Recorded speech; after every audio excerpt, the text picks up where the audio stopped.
Assalamualaikum warahmatullahi wabarakatuh. Alhamdulillah wassalatu wassalamu ala rasulillah amma ba'du.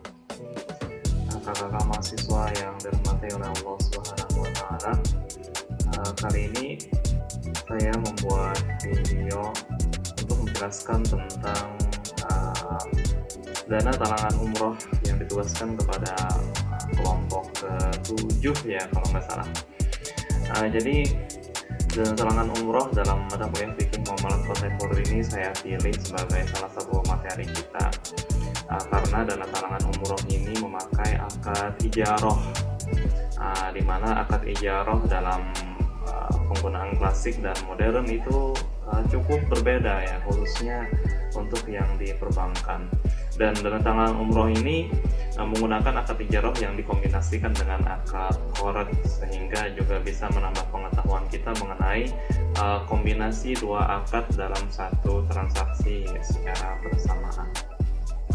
Sebelumnya saya minta kalian untuk mendownload dulu 3 hal berikut. Yang pertama yaitu Fatwa DSN nomor 29 tahun 2002 tentang pembiayaan pengurusan haji bagi lembaga keuangan syariah. Kemudian yang kedua adalah penelitian dari Romri Ronan yang berjudul Dana Talangan Umroh dalam Perspektif Hukum Islam. Saya lihat penelitian ini juga masuk dalam referensi makalahnya kelompok ke-7, jadi tinggal minta filenya aja bisa ya.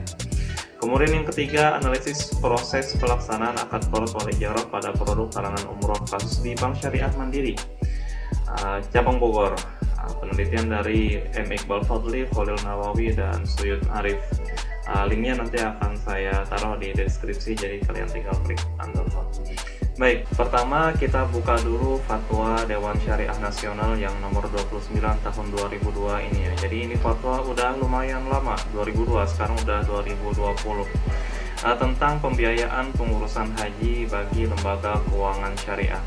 Sebagai informasi, pengurusan haji ini sendiri sudah nggak ada lagi ya di Bank Syariah. Kalau nggak salah sejak tahun 2016 mungkin dana talangan haji itu ditiadakan karena melonjaknya antrian ya. Jadi karena untuk berangkat haji bisa ngutang, maka semua yang bisa ngutang mereka ramai-ramai untuk mendaftarkan haji. Dan itu menyebabkan haji antriannya menjadi sangat lama. Di Banjarmasin sendiri setahu saya antriannya adalah 30 sekian tahun. Jadi kalau saya daftar sekarang umur 60 baru bisa berangkat, itu gila sih. Sedangkan umroh itu masih boleh ya, karena umroh itu cukup berbeda dengan haji, dimana yang melayani kan lebih kepada biro perjalanannya atau travelnya, sedangkan haji itu sepenuhnya diurus oleh pemerintah kecuali yang haji khusus ya.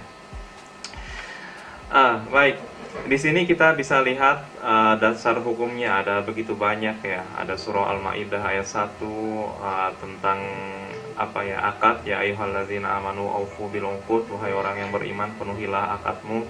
Kemudian surah Al-Qasas ayat 26, qalat ihdahuma ya abatistajir inna khairu man istajarta al-qawiyyul amin. Ini ayat tentang ijarah ya. Jadi di sini ceritanya seingat saya ya, Nabi Musa saat beliau lari ke negeri Madian, Nabi Musa bertemu dengan 2 orang perempuan yang mana merupakan putri dari Nabi Syuaib. Di situ Nabi Musa membantu 2 wanita ini untuk memberikan minum kepada ternak-ternaknya dalam satu sumur yang antriannya sangat panjang dan isinya laki-laki semua.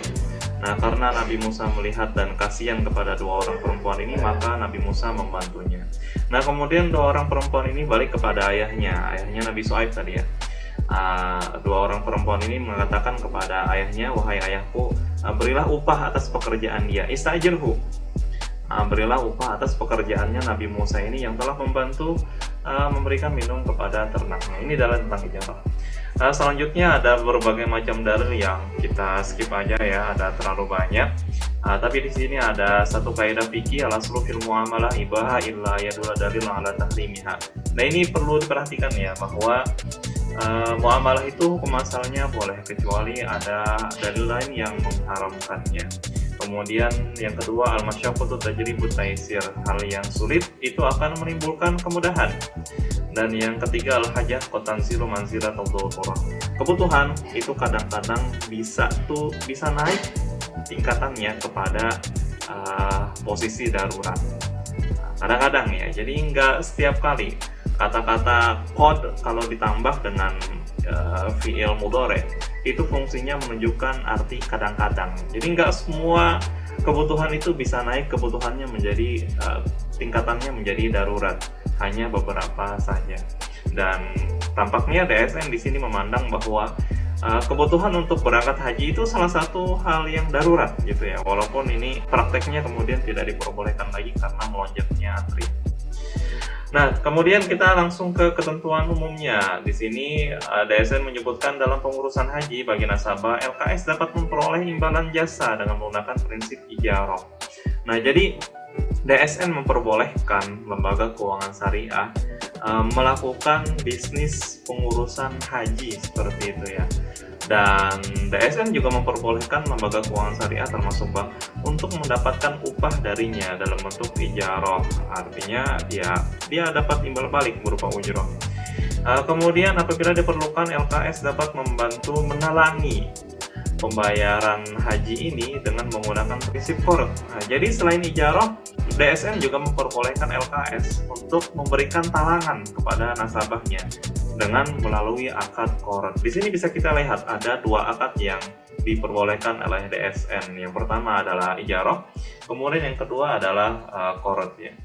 Kemudian berikutnya, besar imbalan jasa ijarah tidak boleh didasarkan pada jumlah talangan qard. Nah, ini maksudnya ijarah itu tidak berdasarkan persentasi hutang ya. Jadi ijarah itu sesuai harga pasar, bukan karena hutangnya. Kalau pasarnya mahal ya silahkan dia taruh mahal supaya sesuai dengan harga pasar. Tapi kalau pasarnya murah ya dia sesuai dengan mekanisme pasar lah ya maksudnya. Kemudian selanjutnya kita buka penelitian berikutnya yang dari Romli Ronan berjudul Dana Talangan Umroh dalam Perspektif Umum Islam. Penelitian ini sebenarnya ingin menjawab apakah berangkat umroh dengan hutang itu boleh atau tidak. Walaupun di sini ada banyak hal selain itu ya, tapi yang saya lihat titik tekannya itu ada di sana. Beliau menjelaskan ada dua pendapat. Ada yang mengatakan haram dan ada juga yang mengatakan boleh. Yang mengatakan haram dasarnya adalah sebuah hadis Nabi ya. Abdullah bin Abi Aufa bertanya kepada Nabi Shallallahu Alaihi Wasallam mengenai seorang laki-laki yang belum menunaikan haji, apakah ia boleh meminjam uang untuk haji? Nabi menjawab tidak boleh. Jadi di sini para ulama secara tekstual memahami hadis ini bahwa berangkat haji dengan keadaan berhutang, artinya dia pengen berangkat haji tapi karena dia nggak punya uang terus dia ngutang dulu untuk keperluan hajinya, itu tidak boleh hukumnya. Karena ulama memahami secara tekstual, maka kalau dikiaskan kepada umroh, hukumnya pun menjadi haram kalau kita ingin berangkat umroh dengan dana talangan atau dengan berhutang. Kemudian Romli Ronan menyebutkan pendapat kedua yang mengatakan bahwa berangkat umroh dengan dana talangan atau berhutang itu boleh. Di sini ada berbagai macam argumentasi ya. Beliau menyebutkan ada fatwa dari pendapat dari Nahdlatul Ulama, kemudian ada tarjih dan tajdid dari Muhammadiyah yang mengatakan bahwa tidak ada halangan bagi orang yang melakukan ibadah haji walaupun dengan pinjaman orang lain asalkan halal ya. Ya maksudnya pinjamannya halal gitu ya. Haji yang dilakukan dengan harta demikian kalau sesuai dengan agama sah hukumnya, dan hajinya pun dapat saja atau mungkin saja mendapatkan haji yang mabrur. Jadi walaupun berhutang masih boleh. Jadi bisa kita simpulkan ya di sini ya, bahwa mereka yang mengatakan berangkat haji atau umroh dengan hutang itu haram, itu adalah pendapat klasik. Pendapat klasik di mana keadaan hutang pada saat itu berbeda dengan hutang sekarang. Sekarang lembaga keuangan syariah tidak akan memberikan hutang kalau si nasabah tidak mampu untuk membayar. Jadi bank hanya memberikan atau meng-ACC lah ibaratnya kan, meng-ACC permintaan hutang seseorang atau pembiayaan seseorang kalau dia memang betul-betul mampu untuk itu. Bank akan melihat cash flow-nya atau aliran dananya setiap bulannya di rekeningnya. Kalau dilihat dia tidak mampu, maka dia tidak akan di ACC, tidak akan diterima permohonannya. Berbeda dengan zaman dulu, di mana hutang diambil ketika seseorang itu betul-betul tidak mampu. Sedangkan sekarang orang berhutang justru karena dia mampu membayar. Nah, karena karakteristik hutang yang berbeda antara zaman dulu dengan zaman sekarang, maka bisa jadi hukumnya pun akan berubah seperti itu ya.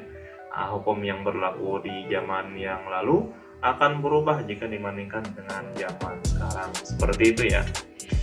Lanjut, kemudian kita buka riset berikutnya, yaitu yang berjudul analisis proses pelaksanaan akad qard wal ijarah pada produk talangan umroh kasus di Bank Syariah Mandiri. Di sini yang ingin saya titikkan adalah bagaimana ketiga peneliti ini menggambarkan praktek dana talangan umroh di Bank Syariah Mandiri. Jadi di sini sampai banknya pun dia sebutkan ya. Baik, di sini disebutkan oleh para peneliti bahwa Bank Syariah Mandiri ketika ada seseorang yang ingin berhutang, nasabah harus membuka tabungan dulu. Itu syarat pertama. Kemudian yang kedua, nasabah wajib memberikan dokumen-dokumen seperti mengisi form pendaftaran, kemudian paspor, KTP, kartu keluarga, akta kelahiran, ijazah, buku nikah bagi yang sudah, kemudian foto dan kartu kuning atau kartu tanda sudah melakukan vaksinasi ya. Karena orang yang mau berangkat umroh dan haji itu harus mendapatkan vaksin ya. Kemudian si nasabah akan dicek ya, akan disurvei dengan metode 5C sebagaimana survei-survei pada pembiayaan yang lainnya. Yang pertama yaitu karakter. Dalam ketika dia melakukan pembicaraan akan dia cek sambil bagaimana karakter si nasabah itu, apakah dia mempunyai itikat gitu ya untuk membayar. Kemudian yang kedua juga kapital. Kapital ini artinya modalnya atau cash flow yang dia miliki, kira-kira memungkinkan nggak nasabah ini untuk membayar. Yang ketiga adalah capacity. Capacity ini dilihat dari kemampuan usahanya. Kemudian yang keempat adalah kondisi ekonominya gitu ya. Dan terakhir adalah kolateral atau jaminan. Jadi tidak sembarangan memberikan hutang atau memberikan pembiayaan kepada nasabah. Ada analisis-analisis yang diperlukan. Kalau si nasabah memang secara analisis tidak diputuskan untuk tidak memiliki kemampuan untuk membayar, maka ya dia tidak akan diberikan dan tidak akan di ACC permohonannya. Tapi kalau nasabahnya memang mampu, ketika dia sudah selesai dianalisis dan analis memutuskan bahwa nasabah ini mampu untuk membayar, ya dia akan di ACC. Ini artinya bahwa ketika si nasabah yang berhutang untuk berangkat umroh, bank sudah menganggap bahwa nasabah ini mampu untuk membayar melalui cash flow bulanannya atau penghasilan bulanannya. Artinya dia mampu sebenarnya, walaupun mampunya nyicil, bukan mampu yang kontan seperti di zaman klasik ya. Di zaman klasik, istitoah atau kemampuan yang diinginkan oleh Al-Quran dan hadis itu adalah kemampuan untuk membayar saat itu juga kontan. Jadi kita ingin berangkat haji, maka kita harus punya uang sekian atau punya emas sekian. Kemudian kalau kita ingin berangkat umroh, kita harus punya uang sekian dan emas sekian. Itu dulu. Nah, sedangkan sekarang tidak harus seperti itu. Dia boleh mempunyai uang walaupun dia cicil, tapi ketika dia sudah mampu untuk mencicil, maka dia juga dianggap sudah mampu. Begitulah perbedaan hukum antara sekarang dan di masa lalu. Dari sini kita bisa simpulkan bahwa berangkat umroh ataupun haji kalau udah dibolehkan gitu ya, itu boleh dengan menggunakan hutang atau pembiayaan di bank syariah, dan itu tidak mengapa. Namun kalau Anda adalah tipikal yang cukup idealis dan Anda beranggapan bahwa kalau Anda belum punya uangnya di tangan gitu ya, dalam wujud literal atau nyata, maka Anda belum mampu, ya silakan, karena ada dua pendapat yang berbeda tadi ya. Silakan Anda sebagai individu memilih mau memakai pendapat yang mana. Kalau Anda merasa, aduh saya umurnya sudah sekian puluh tahun gitu ya, Kalau saya nunggu terkumpul 50 juta di tangan, jangan-jangan saya baru umur 40 bisa daftar hajinya dan baru berangkat ketika umur saya udah 70 tahun. Dan 70 tahun itu tua sekali ya. Kalau berangkat haji di umur 70 tahun itu, Masya Allah, saya yakin akan begitu sulit ya. Fisik kita sudah tidak bugar lagi gitu ya, kemudian ada ya namanya sudah senior gitu ya, sudah berumur. Sedangkan kalau kita bisa daftar sekarang ya kenapa enggak, walaupun memang hutang. Nah itu tergantung lagi kepada preferensi Anda masing-masing. Demikian yang bisa saya sampaikan mengenai dana talangan umroh. Mudah-mudahan bermanfaat bagi kita semua. Kalau ada pertanyaan silahkan ditaruh di kolom komentar. Wassalamualaikum warahmatullahi wabarakatuh.